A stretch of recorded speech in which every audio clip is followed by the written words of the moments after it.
Welcome to the We Are More podcast. My name is Alyssa. And my name is Bree. We're two sisters passionate about all things faith and feminism.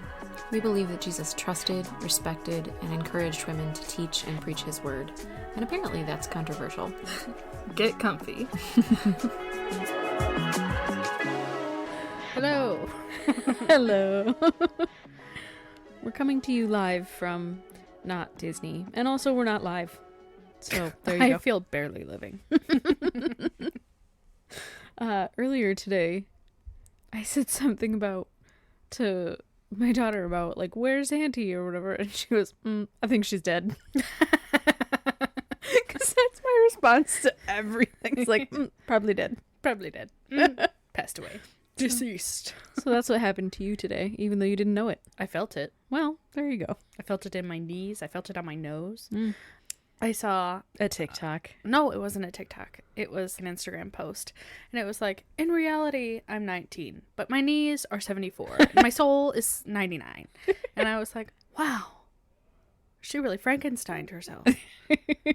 I feel the same way. Okay, but speaking of posts about your body, what was that? Bree found this post about, like, if you were born in the 90s, you have a freckle right in this spot on your arm. Oh my gosh. Everybody who was born in the 90s, take a look at your left arm. At least it's on our left arms. It's on our left arms.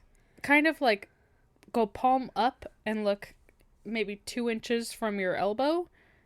Is there a freckle there? Because there's definitely a freckle on mine and Alyssa's. Yeah. What is that? I don't know. Was it some kind of vaccine? That's a weird spot to get a vaccine. A strange spot. But like skin stretches, I guess. Well, but you're not going to get a freckle, though. Was that our chickenpox vaccine?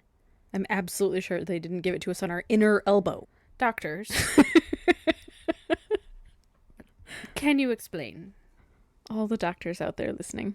And I'm not just talking medical doctors. I'm talking, do you have a doctorate in paleontology? Please explain this to us. Do you have any answers? Because TikTok was not helpful in this particular No, instance. it was just like, hey, by the way, look at your arm. It didn't give any other, like, nothing else. I feel like so many of those things, it's like astrology. You know, when you get your fortune for the day. I don't know what they call it. What do they call it? Your astrological prediction for the day that they put in the newspaper or whatever. Don't ask me. I am not the right person to ask. I seem like I should be, but I'm not.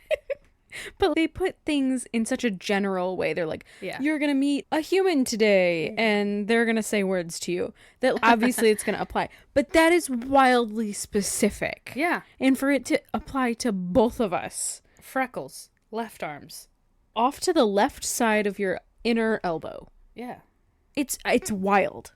We should repost that so that people can figure out if they also have that. I should ask our other people that I know born in the 90s. Also, is it applicable to other people born in the 80s? Check your elbows. Yeah. Are they there? Do you have a freckle? I need to know.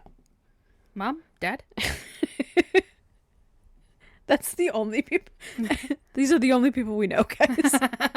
We know mom and dad. That's it. End of the list. And they can be your mom and dad, too. For the low, low price of $19.99. I got a mother for sale. 25 cents. We'll keep our dad, though. Oh, will we? Well, he has the DVC points. Yes. And that's what matters, Mom. Sorry, Mom. You're going to buy us some more DVC points. It depends on how much we sell her for. 25 cents is not going to get us very far. No. What do you think she's worth? Our mom is like one of the first people that listens to these episodes every week. So, sorry, Mom. She's a big supporter. She's of her big very supporter. two talented, beautiful, thriving other words. Daughters. You forgot the word daughters? No, I was trying to think of other descriptors and I ran out of them. Brie has a limited number of adjectives in her brain. That was it. That was all of them. Beautiful, talented, and the list ends. Oh, wow. Hurtful. We could have been smart. We could have been so many talented. things. That encompasses Talented many doesn't things. encompass smart. Yeah, it does. No, it doesn't. Yeah, it does. No, it You're doesn't. talented in smartness. What? That statement does not really back itself up. But we're beautiful. That we are. And that encompasses a lot. Speaking of beauty. Oh. What a great transition. Brie and I have discovered that we are eerily the same person. There are times where I think we're very different because personality-wise, Brie will open the window of the car and sing at the top of her lungs at passersby. And I'm like melting into the seat next to her. You're like, hide me. So there's those moments. But then like a huge percentage of the time, she'll say the thing that's in my head. And I'll say the thing that's in her head. Or we just say it at the exact same moment. And it's like weird things. Yeah. It's not common things. Really obscure stuff. We're always thinking the same exact. It's really frightening. I think maybe people should check on us. But maybe we're okay. We just have morphed into the same person. It's very possible. You don't have curly hair yet, though. Gotta work on that. Technically, I do. Okay, I but just avoid it. Stop avoiding I it. identify as not having curly hair.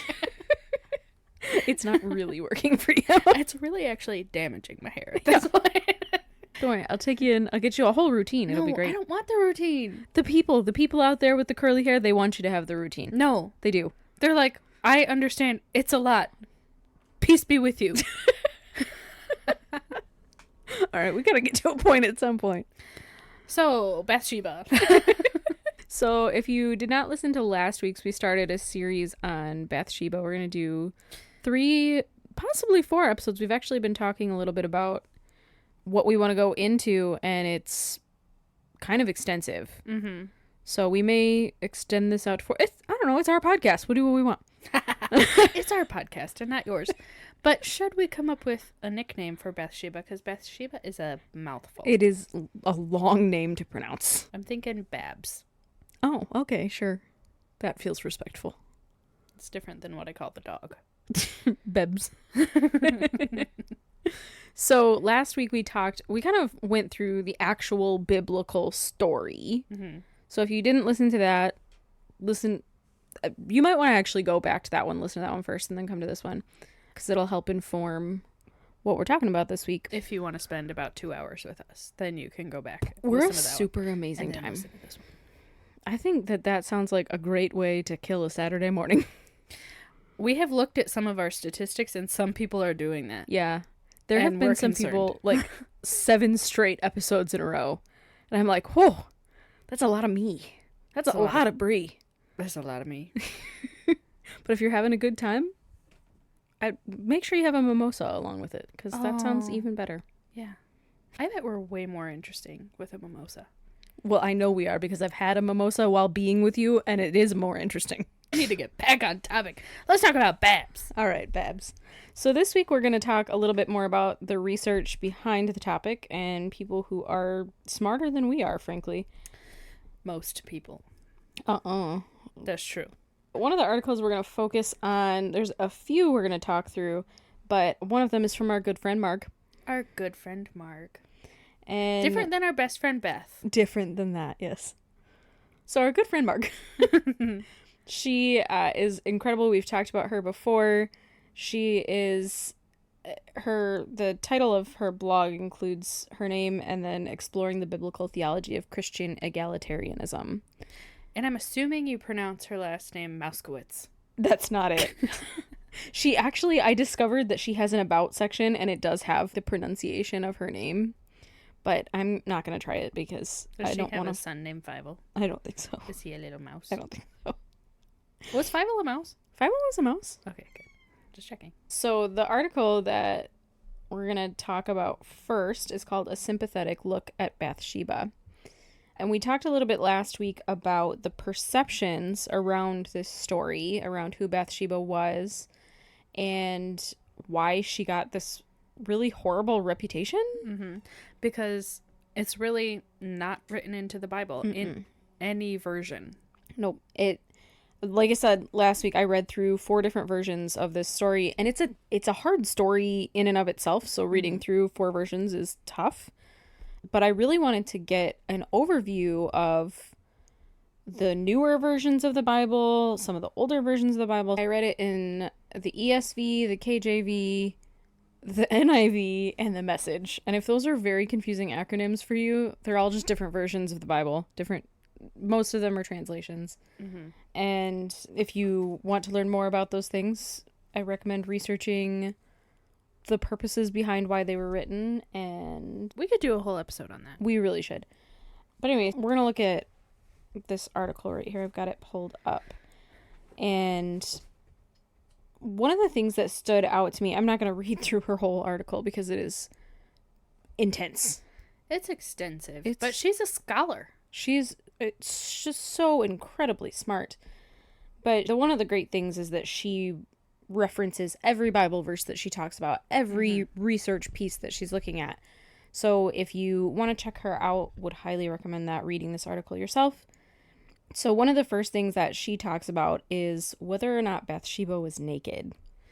Love that. Because when you picture, if you know the story of Bathsheba, most people are picturing her on her own rooftop, in a bath, naked. Fully nude.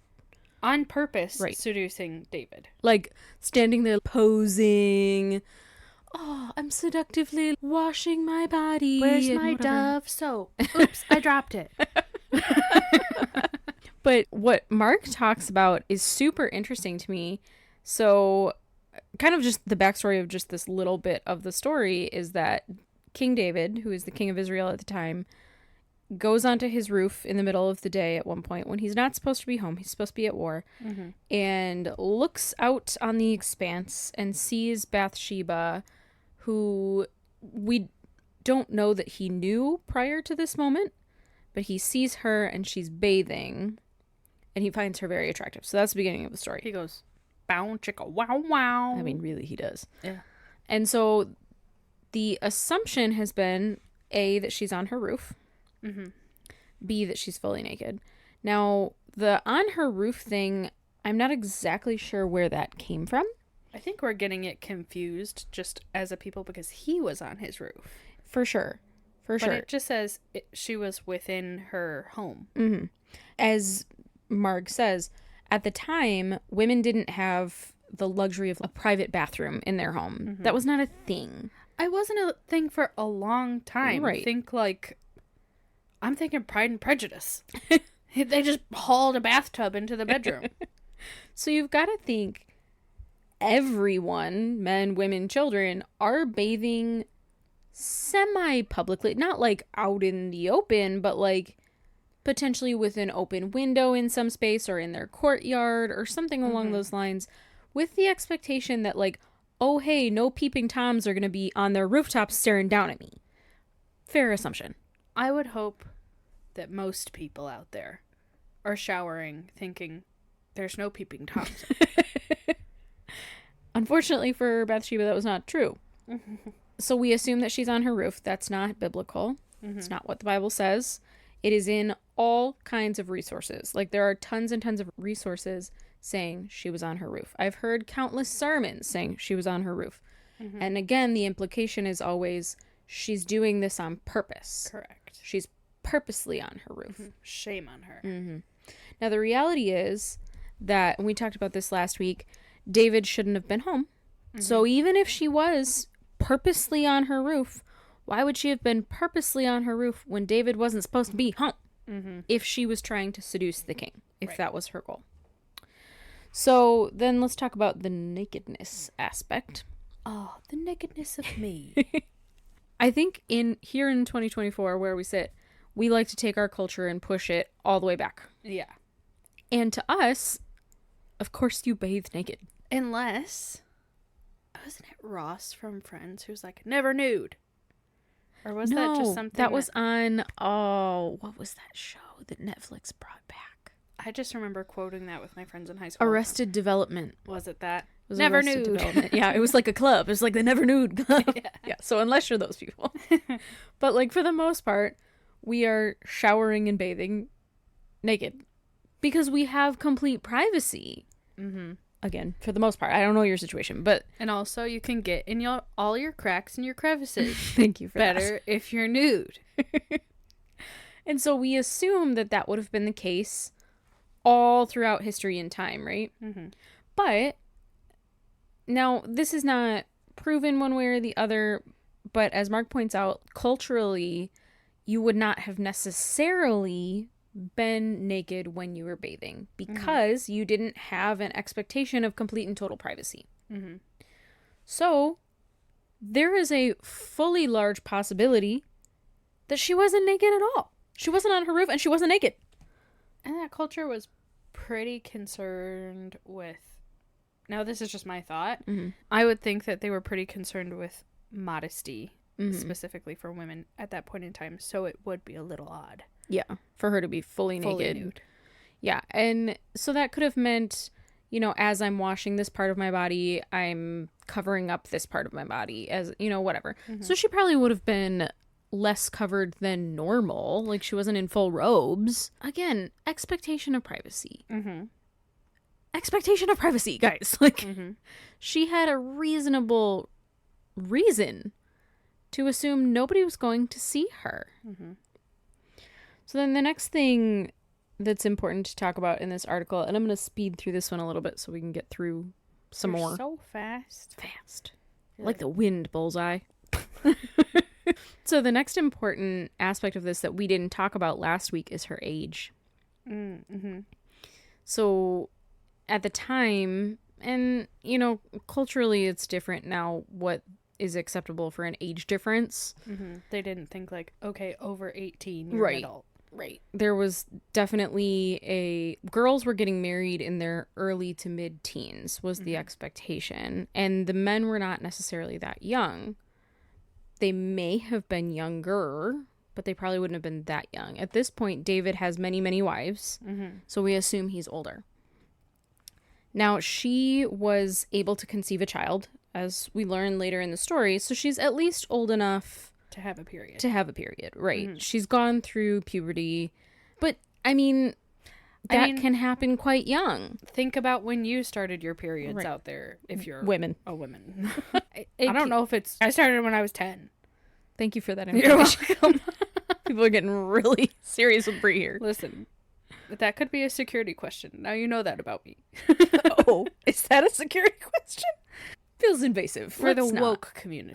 Yes. Sure. Yeah. And I think, based on what I know of science, that we are starting, like, women are starting their periods younger. So it might have been a little bit older. You could say maybe 13 or something like that. But she was at least that old. Mm-hmm. However, it seems like she was quite young. Mm-hmm. The rest of the accounts, like, not biblical, but other historical accounts of her make her quite young. So we can assume, probably based on the time period, based on the fact that she didn't have any children yet that we know of, that she was probably recently married, and that David was staring at what was likely an underage child and lusting after her. And again, the expectations at the time were different, but still, I think that's an important point to bring up because it humanizes her too. It really helps you see her as the victim in this story. Yeah, absolutely. Which is what she was. Right. Not only was she a child, as we've talked about, she was requested by the king. Mm-hmm. For no reason other than sex. Yep. And in that scenario, as we learn in other places in the Bible, she didn't have the option to say no. No. One of the things that Marg points out later in one of her comments is she talks about Queen Vashti, who was in the story of Esther. So Queen Vashti was the queen prior to Esther. Mm-hmm. And she basically had the guts to say no to a summons from the king. So the king called for her to do the deed. Mm-hmm. And she said, "No, thank you. I'm tired of you. Goodbye." I think you smell. You haven't been showering in the nude like you should have been. And I'm going to keep my knees closed, thank you. And so what does the king do? He kills her off and he replaces her. And Queen Vashti... As so many men do. And Queen Vashti also would have had a lot more confidence and status to be able to say no. And she still got killed. She was the queen. Right. So imagine Bathsheba. We some of the comments on this article blow my mind. But some of the comments say, well, she could have said no. She could have said no. And one of the respondents to that was like, only a man would say she could say no. Mm-hmm. This girl, she was a child. She was summoned by the king. She had no influence. She probably had the king's men come to her house and like literally not give her a choice. Pick her up, take her to the king. It wasn't, hey, do you mind? The king actually wanted to see you. Do you mind coming with us? No.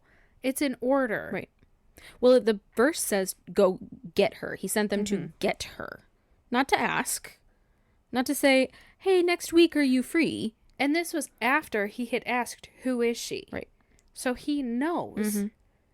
Because she was named, back then they were named by the men that they were related to. So they said, oh, that's the daughter of Eliam, who is one of King David's top 30, like, closest soldiers to him, his top fighters. And also she's the wife of Uriah, who's also in your top 30 soldiers fighting for you, King David. So she's mentioned by 2 of the men that he probably knew.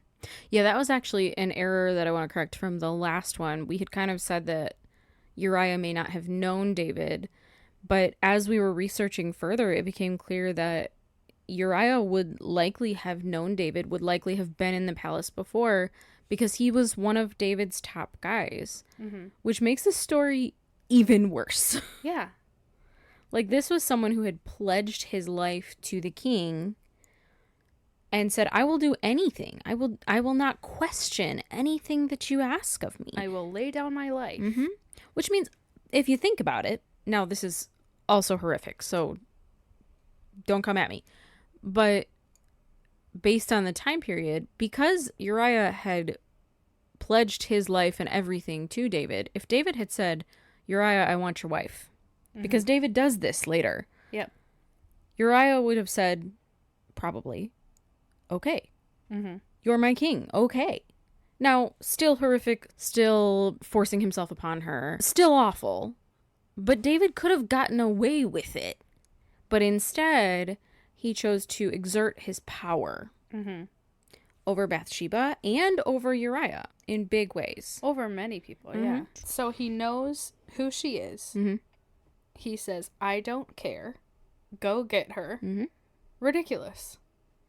Constant, horrible, terrible, awful choices. And we talked about this last week, but you have to think of the timeline too. And I think that's something that we glaze over a lot with this story, because it's only like 2 chapters long. And so it seems like, okay, all of this was done in a period of a week or 2 weeks, or you know, it's easy to make that assumption. The VeggieTales certainly do. The Ducky story is not very long. It's a half hour. I think we talked about this in the last episode too. Like, think about the entire length of her pregnancy, because spoiler alert, I know that you probably listened to the last episode, she gets pregnant. That's like 9 months of time. So at the end of this story, Nathan the prophet comes to King David and says, like, hey, I know what you did. I know what you did last summer. And we don't know that happened right after the baby was born. Yeah. So it could have been 9 months. It could have been 4 years. You know, like, we really don't have a timeline here. And so to think that David was just chilling, not really seemingly feeling all that bad about this, not telling anybody, and just going on with his life. Because who was he answering to? Well, he was supposed to be answering to God. Supposed to be, but clearly not. Clearly not. Until Nathan shows up and says, like, hey, God's pissed. Yeah. He's pissed. So then the last point I kind of want to make from this article before we move on to a couple of the other ones is how innocent the Bible portrays Bathsheba. And how did we get here? How did we get here? There's no verse that says, and she seductively tempted him, and shame on her, and shame on Bathsheba. Nathan didn't come and say, hey, Bathsheba, repent. No. He said, David, repent. And there is another instance later in the story of Bathsheba where Nathan does come to her and talk to her. Not about this, not to make her feel bad, but like as a prophecy from God, he comes to her. And that's a whole different story. Clearly, he has full ability and willingness to talk to her, but he doesn't. He talks to David. And the story that he tells David is about this shepherd who has one little lamb. And the lamb, anytime a lamb is mentioned in the Bible, it's usually like this vision of innocence, of a representation of Christ. So innocence, perfection, whatever you want to, sinlessness, right? And the shepherd has the little ewe lamb, and the rich man takes the lamb and kills it and whatever. If you watched if you listen to the last episode. Did you watch it too? If you did, I'm frightened, because where did you watch it from? But in that story, some scholars have implied that if Bathsheba in this case is the lamb, as it seems to be, then it is directly saying in this instance she is sinless. She is innocent, yeah. She has done nothing wrong. She was the victim here. But yet, in so many circumstances, when you hear this story preached, or like we were talking about earlier, like the depictions, the art of this story, it always makes her seem like a villain. Like she was purposely out to get him. And I also want to say, even if she was standing on her roof, butt naked, trying to seduce the king should have said no. The king should have looked at her, okay, and then he asked, who is she related to? Oh, she's the wife of this and the daughter of this. Should have been like, see you, bye. Even if she was trying to seduce him. Well, I think the reason we forget that is because, as Brie and I were talking about earlier, it is in Christianity always on women to stop men from behaving poorly, to stop men from going after them sexually, to stop men from whatever their urges might be. Yeah. It's always on the women. You have to dress a certain way so they don't look at you that way. You have to behave a certain way so they don't think like that. If you get into a situation where he's forcing himself upon you, it's on you to say no, which, like, of course you want to say no anyway, but he has no responsibility in the matter. And I think we put that on this story too. Yeah. We were talking about this earlier too, like if you had the experience of going to like church camps, or we went to band camp too, and they would yell at us for if our bra straps were showing or our shorts were too short, and say like, hey, you can't wear that because the boys are going to lust after you. Right. And you don't want to cause them to do that. So you have to change yourself because you're worth less than what they are. Their thoughts and just them being men, they are worth more. So you have to put yourself down. Well, we say this all the time. I couldn't tell you how many times I've heard this. Boys mature slower than girls. Yeah. Boys just, they have such a sexual drive. They have that girls just won't understand. They just can't control that. So it's up to you to help them, to be their sister in Christ. The amount of eye rolls. Like, it's up to you to stop them from sinning. And I just want to point out that even when the Bible calls us the body of Christ, it is never on one person to stop another person from sinning. Because God gave us free will. Right. That is never asked of us. It's never asked of me to stop Brianna from sinning. Nope. And when it talks, people are always like, well, you don't want to be a stumbling block. Oh, sorry. These are very churchy terms that, like, I've heard. Well, it's just frustrating because it's like, oh, we need to help them along their way. But at the same time, we're also told that the men need to be the head of the household and the head of this and the head of that, and they need to lead their wives. But also they can't control themselves enough to not take advantage of someone. Well, and I think that's exactly what's happened in this story is we've taken that mindset, that way of thinking, and thrown it on David and said, well, he couldn't control himself. He saw a naked woman. Therefore, automatically, he must have her. Like, how absolutely stupid. You're right. If she was standing on her roof naked, shouting at him, "Come sleep with me. I'm desperate." My husband's been away for too long. It doesn't matter. It doesn't matter matter. because he's still in control of who he is. And he's supposed to be following God. He is directly supposed to be following God. And that's always, always going to be on him. And side note, she wasn't doing any of those things. Yeah, no. None of that is It's true. even worse because she was completely innocent. But we've made her into this awful person, this villain, this, I don't know, temptress, I guess is a great word. I think she's just become like a sex object to people because you were talking about art that you've seen, right? Yeah, so I looked up a couple of different depictions. So there's a Rembrandt, and I'm looking at it now, unfortunately, but you can't. You could, I suppose. Everybody get on Google with me. It's time for Art History 101. Maybe don't. But it's called Bathsheba at Her Bath. And it's a very nude picture.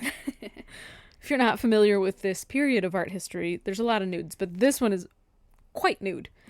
And she's bathing, and, you know, she's got her hand laid just so, like, the suggestive, like, and Come she's, hither.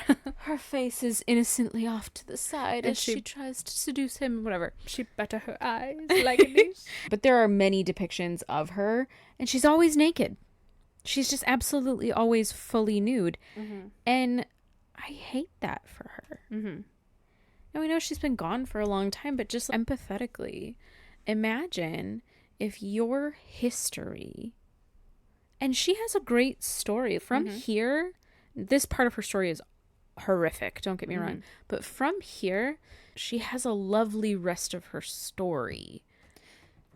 And this is what she's known in history for. Not the fact that she raised King Solomon, not the fact that she Was the queen mother. yeah, and would later have so much influence and be risen by God to such a position that, I mean, you could argue that she was on equal footing as King David was at the time. She was part of Jesus's bloodline. Yeah, absolutely. She has an incredible rest of her story, and yet, as a society, we remember her as the naked girl.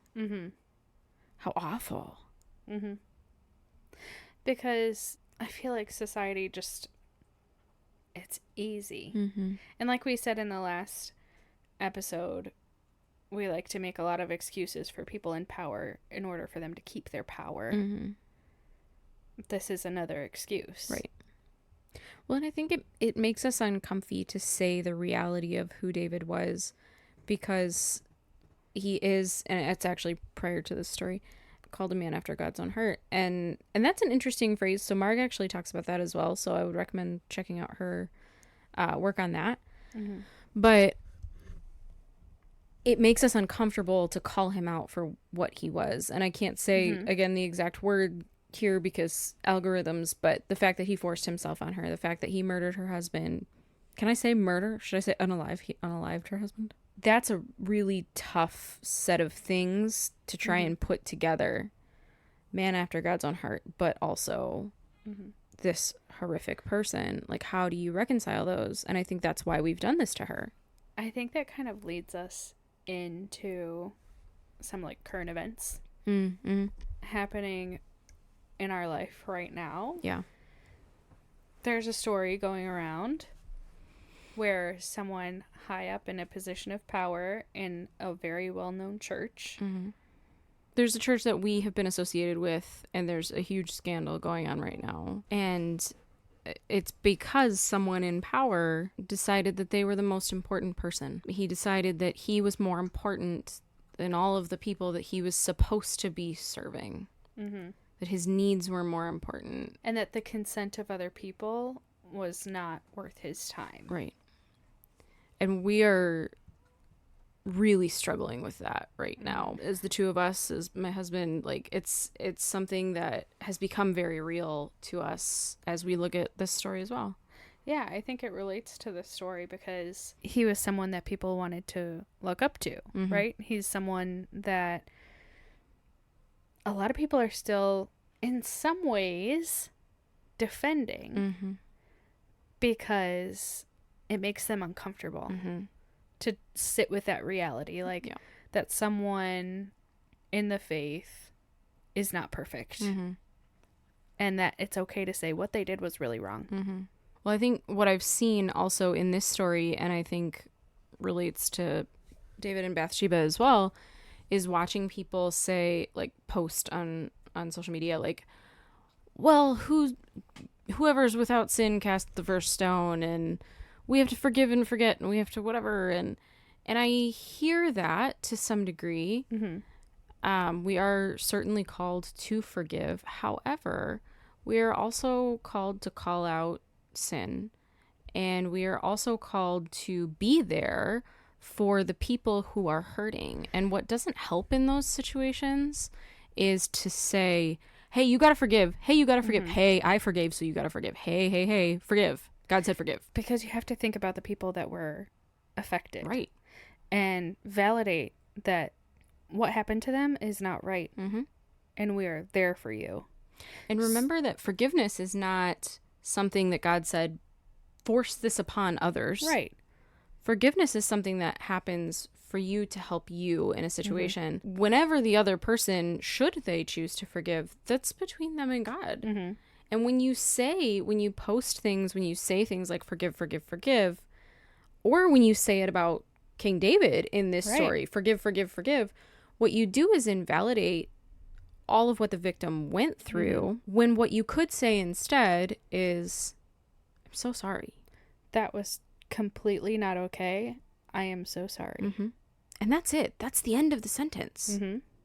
If from there they need you and they need help, then be there, step in, whatever. Or they come to you and say, I want to forgive, but I'm struggling. Mm-hmm. Help me. Like, absolutely. Yeah. But it can just be, I'm so sorry. And I think we've talked about this before, but we are always so quick as a, like, Christian community to defend the church. Mm-hmm. At all costs, Mm-hmm. defend the church. But the church is the people. Right. So are you defending the people? Mm-hmm. Or are you defending the institution? Mm-hmm. And if your immediate reaction to situations like what we're going through right now, to if you know someone that's been in a situation like Bathsheba found herself in, if your immediate reaction is defend the church, defend the church, defend the church, and I have been on the receiving end of this. Yeah. If your immediate reaction is that, what you're doing is telling that person, you don't have a place here anymore. Mm-hmm. We don't actually care about you. We will say until the bitter end that we care about you, but our actions are not loving or caring. Mm-hmm. And I think that's a huge part of, and I've seen this again through this story on social media as people comment and say, this is why I'm not in church. I will never go back to church because of things like this. We were thinking about going back to church and now we won't, etc., etc. And then you see people comment back who are church people in full defense of the church person. That's never going to bring anybody to church. How much more is it going to bring someone back if someone commented from that church and they were like, I am so incredibly sorry that you feel that way. I hear you. Mm-hmm. And that's it, guys. And that's it. Because I think we'll always say, like, as a church, we want to be known for fill in the blank, for our love of people, for our forgiveness, for our whatever, supernatural forgiveness. Mm-hmm. Okay, I hear you. But what people are going to see from the outside isn't they forcibly made everybody forgive this person and put on a smiley face. Yeah. What they're going to see is, in this space, supported and loved and admitted to what was going on. That's what gets seen from the outside, if you do it right, which we'll see. But that's what the church should be known for, their care and love of their people. And when forgiveness does come from that, in the end, it's on each individual person. And they can handle that themselves. Because who are you trying to protect? Mm-hmm. Are you trying to protect Bathsheba? Or are you trying to protect David? Right. I think most of the time we're trying to protect David, unfortunately. Yeah. But I also wanted to talk a little bit about, so I looked up this story just on Wikipedia. Okay, this is the most basic internet search. I found lots of articles, but I thought the one on Wikipedia was really interesting because it breaks it down into this story from the perspective of Judaism, Christianity, and Islam. So in my mind, like, this story is only coming from one perspective, but the reality is that this is a historical story that was in other historical accounts. So Christians, I hate to tell you this, we don't have like a monopoly on this story. And I'm not going to go through like the whole really deep part of it because in Judaism there's like a lot to it. It goes into astrology, so we're full circling. I'm a Leo. Congratulations. That's another Brianna. security question for you. Great. But I wanted to talk about one important part. So on Wikipedia, it says that according to rabbinic tradition, and if I am saying that incorrectly, I'm sorry. Most likely you are. Most likely I am. Later on in the story, Bathsheba's son Solomon, he's not going to be king because he's not the oldest son. So like logically he's not. And his brother, I'm not going to try and say his name, is going to become king. But the prophet Nathan comes to Bathsheba and says, hey, Solomon was supposed to be king. That was foretold to you a long time ago. We talked about this. I want you to go to David and remind him. And so she does. And then Solomon becomes king. Essentially, it implies that she, and Christianity has done this too, through this story, it implies that she was like politically motivated and that then pushes all the way back to when she was a child and she had Solomon in the first place. So this says that according to rabbinic tradition, which I know I said it wrong, when Bathsheba saw that this other son was about to be crowned king, that basically she went to the prophet Nathan and said, hey, we're going to plot together and make it so that Solomon is going to be king. And so it kind of portrays her as like super politically motivated. And I guess then we also are going to push that narrative all the way back to when she was a literal child. That's quite the plan, I would say, to be like, I'm going to be naked, bathing, hoping that the king who's not supposed to be at his house is going to see me, and then I'm going to make him want to sleep with me, make myself get pregnant, make sure it's a boy, even though he's not going to be the first boy, and I'm going to make that boy a king. It's the long game. She's playing the long game. Keep in mind, she's 13 and stupid. As all 13-year-olds are. I mean, it's a rough time when you're 13. But yeah, I mean, the story, it falls apart real quick when you start trying to tell that story. According to Wikipedia. Now, if you grew up in the Jewish faith or you are in the Jewish faith and I'm incorrect, please definitely let us know. But that's what it says about the end of her story. Marg talks about that in her article, too. She says that there's just, when you try to make that argument, it doesn't hold up. Because the only reason that she went to the king to remind him that Solomon was supposed to be the king was because Nathan came and reminded her. Right. It wasn't something that she was like, ha ha ha. Right. She was, I mean, she was good. As far as the Bible says, she was fully going to accept that this was what was going on. This was the new king, such is life, moving on. So then we've already talked about like the Christian viewpoint of her, and then we'll talk just for a second about, because Wikipedia talks about it and I think it's interesting, the Islamic view of her. So it says, in Islam, David is considered to be a prophet. And some tradition views this story as incompatible with that because if he's a prophet, he can't sin. Oh, that's nice for him. Especially him. Like, I didn't know that was an option. There's a lot of sin in David's story, like a bunch. So that's going to be a hard one to argue. But it has a quote here that says, whoever says that David has married Uriah's wife, as the legends are narrate, I will punish him twice. One for, a word I can't pronounce, falsely accusing someone of adultery, and the other for desecrating the prophethood, defamation of the prophet David. So basically they're saying that this story could not have ever happened in the way that the Bible says it. Now, obviously there's different sacred texts and things like that. But this argument is saying that this could not have been the truth. Whereas Christianity would say everything in the Bible is true. And everybody has sin except for God. Right. So different religious traditions, but I just found that really interesting.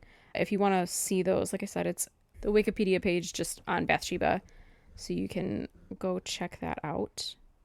We also looked her up on the Jewish Women's Archive, which... one of our favorites. It is. There's so many good resources out there that I didn't know existed. And that's why I like to name them as we use them so that you guys can then go and utilize that as well. Did you see the comment on our TikTok the other day? Yeah, so there was a comment. It made me really happy. I think she said, "I'm home" or something. She said, wait, faith and feminism? I'm home or something like that. I loved it.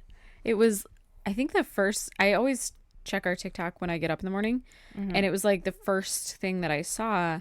And it just made me feel happy, and it was really nice. So if you're out there listening to the actual podcast, we're so happy you're here. Because there's not an abundance of resources out there with dealing with this topic, faith and feminism. Right.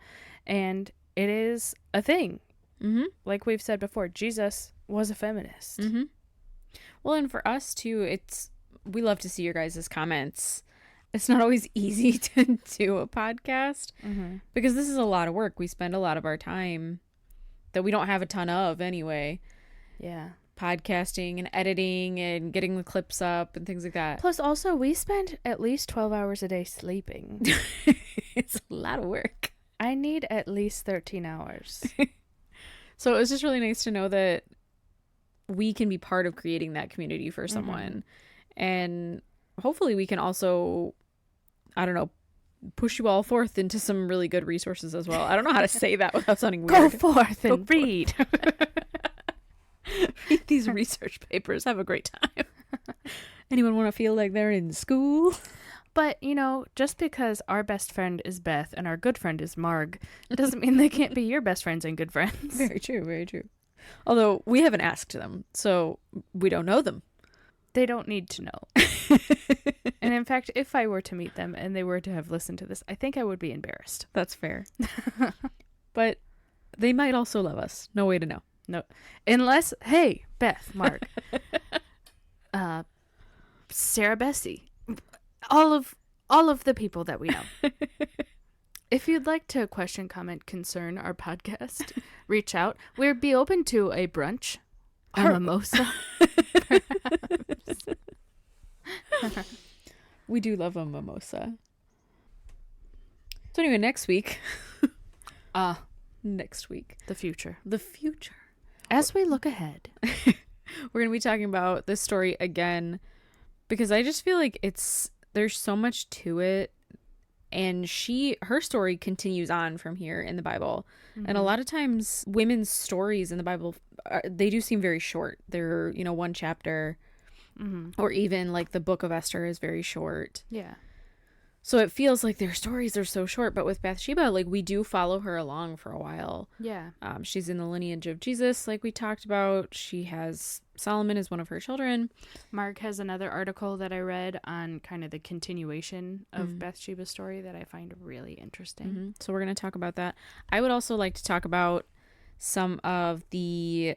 I'm gonna find some really painful quotes. So prepare yourselves from pastors that have preached on this. Oh. So we're going to talk about that. This might be a 3-parter. It might be a 4-parter. We'll see. It depends on how we're feeling that day. It just depends on how chatty we're feeling and how alive this makes us feel. It's the alive part that's always a concern. So you guys can look forward to that fun next week. It's going to be thrilling. Shout out to, where do we want to send people to listen to us? Send them to listen to us? All right. We need you all to road trip too. Honestly. We're willing to do that too. All right. Let's see. Brie, are there any other states that you don't think exist? I'm convinced that Utah is a state. Well, that's good. Would you like people to listen from Utah? I don't know. All right, those of you in Utah, convince Brie that you listen to podcasts. She does believe you're real, so hooray. What do you call people from Utah? Utahians? I don't know. What do you call us? Michiganders. That's weird. No, but that's really what we're called. I know, but it's weird. Utahians. Yeah, Utahians. All right, people from Utah, I'm sorry. But also, if you could listen to the podcast, that'd be great. Also, you guys can like, comment, share, all the things. You can follow us on social media. We are heavily on TikTok and Instagram. You can find us on Facebook, but I'm kind of lazy about that. Did I say before that I think it's a dead art? You did. You did. I stand by that. So, people of Facebook. People of Facebook, you need to find a new social media platform. I'm on Facebook a lot, actually. I don't know why. It's kind of useless. Okay, No, I'm with you. See, I do scroll through Facebook like in the morning as I'm like the wee early bits of the morning I'm trying to crust my eyes. And I just, out of habit, go to Facebook and start scrolling, and I realize it's nothing but ads and garbage. It is. It really is. So, there are a few people that I like to follow on there. We follow Sheila on there. I do also. I like to see her stuff. There's a few people that I like on there. But anyway, so go check us out on socials. We will see you next week. Peace be with you. And also with you. And love you. Goodbye.